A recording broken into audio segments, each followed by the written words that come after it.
सिकंदराबाद में Chilkalguda police station हदूद में शराब नोशी के दौरान दो दोस्तों के दरमियान खूनी तसादुम हुआ। झगड़े के दौरान एक शख्स की मौत हुई। पुलिस ने दूसरे को हिरासत में ले लिया। ज़राए ने बताया कि सिकंदराबाद के इलाके जामिस्तानपुर में गुज़िश्ता रात देर गए शराब नोशी के दौरान होने वाले मामूली झगड़े ने एक दोस्त की जान ले ली।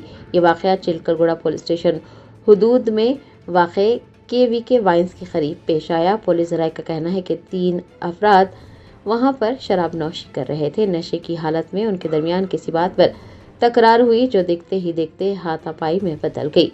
लड़ाई के दौरान अलीम नामी शख्स को शदीद चोटें आई, जिसके बाद उसे गांधी अस्पताल मुंतकिल किया गया। ताहम जख्मों की ताब ना लाते हुए वो शख्स दम तोड़ गया। वाक़े की इत्तला मिलते ही चिलकलगुड़ा पुलिस मौके पर पहुंची और तहकीकात का आगाज किया। पुलिस ने फौरन कार्रवाई करते हुए इलियास नामी शख्स को हिरासत में लिया, जबकि तीसरे शख्स से भी पूछगछ की जा रही है। पुलिस का कहना है कि ये वाक़या नशे की हालत में आपसी तकरार का नतीजा है। मुकदमा दर्ज कर लिया गया है और CCTV फुटेज का भी जायजा लिया जा रहा है ताकि वाक़े की असल वजूहात का तयन किया जा सके।